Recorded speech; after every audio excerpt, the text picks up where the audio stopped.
Hello, my name is John, and today I will be playing Bert. Bert was released in 1982 by Gottlieb. As you can see, I am playing a version that is not from the original arcade machines. This is because there is no emulators of this. There is, however, remakes and sort of clones of it, but I didn't want to do that because that's not the original game. There is, however, emulators of the Atari 2600 version, which is what I decided was the closest to the original. At the beginning of the game, we see the main character, Bert, standing at the top of the pyramid. Bert is a orange blob with legs and a trunk. Interesting design choice. The game takes place on an isometric pyramid, though the graphics are kind of lackluster compared to the more 3D world and more realistic view of modern games today. Bert still had excellent graphics for its time, and if anything I can say that its influences are also in games nowadays that are more 8-bit, 16-bit style, that sort of more classic look. The scoring system for this game is interesting as you get awarded points for every space on the pyramid that you land on. I believe it's about 25 points for every space. And then I'm not exactly sure how exactly it's calculated with points. I think it's about 2,000 if you clear out the pyramid. I think you get 1,000 if you, knock out all the enemies. I'm not 100% sure on that though. Speaking of enemies, there are a few enemies in this game. We have a pink blob that sort of goes down the pyramid, and once it reaches the bottom, sort of upgrades to this squiggly snake kind of enemy that will follow you. And if he touches you, you'll lose a life. You won't die like completely.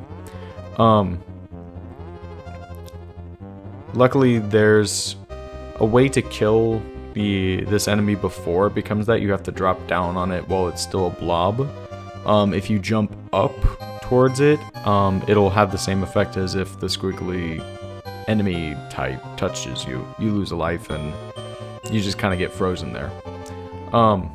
There's another enemy. It's this sort of green blobbish monster, a little more in detail than the pink blob. This one actually has sort of a face to it, and you can drop down on it just like the pink blob. If it touches you, it has the same effect as any other enemy. You lose a life and you just kind of get stuck there for a little bit. If you lose all of your lives, you completely die, and that is usually the end of the game. Now in the arcade version, there was probably something like, well, you died, now you put in more coins to continue playing, or you just stop there. However, with the Atari 2600 version, the one I'm playing, you basically would just have to restart the console, which isn't that bad.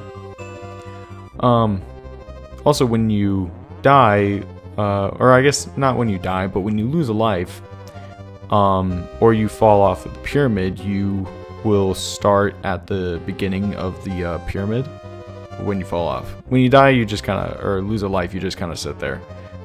If you jump off the pyramid by accident, which you can do, you will lose a life and you'll restart at the top of the pyramid, although any spaces that you've jumped on will stay highlighted, which is pretty good. There is this weird glitch that I found, at least with the emulator I was using, where I would basically have to, it would be like restarting the console, but I would have to just start it up again. Just reset the emulator. But that only happened maybe once or twice. Anyway, now as a 21st century gamer, I would say my reactions mostly to this when I was playing it was I was having a lot of fun with it, but it was very challenging, so I did get frustrated at times when the enemies would chase me. But other than that, it was a lot of fun, and I can see why like kids in the arcade, like back in the 80s when they were in the arcades, would just like get really hyped over this game because it was really fun. If I could draw any connections from this game and more recent ones, I would say probably more 8-bit style video games, puzzle games, stuff like that. A lot of platformers. So, yeah. think that's it. I can't really think of much more to say besides Q*bert's a really fun game. I had a lot of fun playing this emulator, and yeah. If you want to check it out, I would say just Google Q*bert Arcade Emulator. So yeah, my name is John Parmenter, and that was Q*bert.